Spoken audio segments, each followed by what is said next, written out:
ទទួលបាននៅសំណួរពីប្រិយមិត្តដែលជាម្ចាស់អាជីវកម្មរបស់យើងដែរបានសួរគូហេងថាការលក់ដូចជាកើនឡើងខ្លាំងដែរប៉ុន្តែអត់មានប្រាក់ចំណេញចែក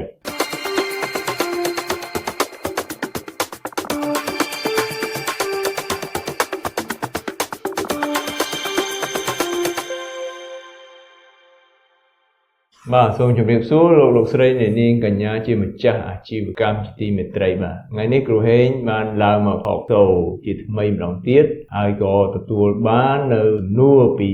ប្រិយមិត្តដែលជាម្ចាស់អាជីវកម្មរបស់យើងដែរបានសួរគ្រូហេងថា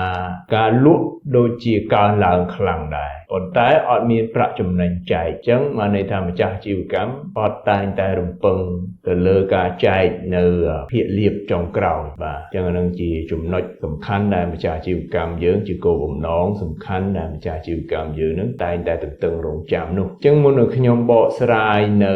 សំណួររបស់គាត់នេះខ្ញុំសូមលើកបង្ហាញនៅទម្រង់នៃរបាយការណ៍ចំណេញខាតយើងនិយាយយើងលើសួរថាពីព្រោះថាបើសិនជាយើងមានតែចំណូលលក់ចំណូលដុលបាទមិនមែនមានន័យថាយើងមានចំណេញទេអញ្ចឹងយើងត្រូវគិតទៅលើចំណាយឧទាហរណ៍មួយដូចជាផលិតកម្មទៅចុះយើងសិប្បកម្ម SME យើងផលិតកម្មយើងមានផលិតកម្មចុះ SME ភាគច្រើនយើងមានផលិតកម្មជាសិប្បកម្មទឹកត្រីទឹកស៊ីអ៊ីវតែក្រវ៉ាត់ស្បែកជើងអីចឹងទៅជាសិប្បកម្មខ្នាតឧស្សាហ៍ខ្នាតមធ្យមខ្នាតតូចអីចឹងអញ្ចឹងយើងត្រូវគិតអំពីថ្លៃដើមថ្លៃដើមសំខាន់ណាស់អញ្ចឹងបើសិនជាយើងមើលថ្លៃដើមវាមានធាតុផ្សំអីខ្លះនៅក្នុងនោះថ្លៃដើមវាមានទាំងគេហៅថាវត្ថុធាតុដើមកម្លាំងពលកម្មហើយនឹងចំណាយផ្សេងដូចមានទឹកមានភ្លើងមានគ្រឿងจักរ depreciation មានអីនៅក្នុងនោះឯងចំណាយមួយទៀតគេហៅថាចំណាយរដ្ឋបាលបានន័យថាយើងមាន back office staff ហើយ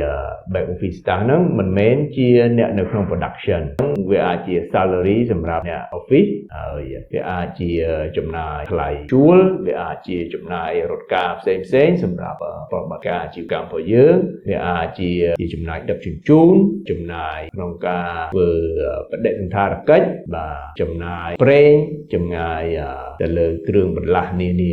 របស់គឺម៉ាស៊ីនចំណាយស្អីហ្នឹងទាំងអស់ហ្នឹងគឺជាចំណាយរដ្ឋបាលបាទហើយយើងក៏មិនភ្លេចដែរចំណាយទៅលើទីផ្សារអញ្ចឹងទីផ្សារយើងមានអ្នកលក់យើងមាន promotion យើងមាន discount យើងមានអីហ្នឹងគឺចំណាយទីផ្សារហ្នឹងហើយចំណាយចុងក្រោយគេនោះគឺជាចំណាយផ្នែកហិរញ្ញវត្ថុអញ្ចឹងបានតែថ្លៃដើមទៅលើហិរញ្ញវត្ថុថ្លៃដើមហិរញ្ញវត្ថុហ្នឹងឧទាហរណ៍យើងមានខ្ចីមានអីហ្នឹងភាសាអង់គ្លេសហៅ cost finance អញ្ចឹងសរុបមកវិញបងប្អូនម្ចាស់អាជីវកម្មមិនមែន focus ដោតទៅលើតែរឿងលក់តែមួយមុខទេ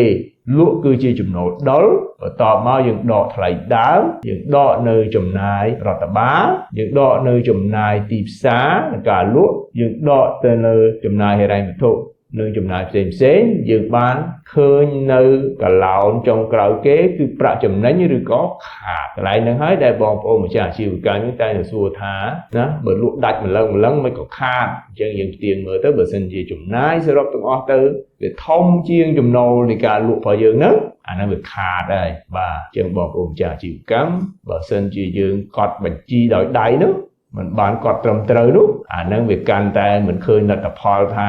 ចំណេញហ្នឹងចំណេញត្រឹមត្រូវដែរទេអាខាតហ្នឹងគឺខាតត្រឹមត្រូវដែរទេអញ្ចឹងនៅពេលដែលយើងមានបញ្ជីការកត់ត្រាត្រឹមត្រូវយើងដឹងថាអាខ្ទង់ណាវាធំអាខ្ទង់ណាវាទូចអញ្ចឹងយើងគ្រប់គ្រងវារបៀបម៉េចអាហ្នឹងហើយជាចំណុចស្លាប់រស់របស់ម្ចាស់អាជីវកម្មអញ្ចឹងសូមរៀបចំបញ្ជីការឲ្យមានជារបាយការណ៍ចំណូលនិងចំណាយឲ្យបានត្រឹមត្រូវបាទសូមអរគុណ Yo, just do what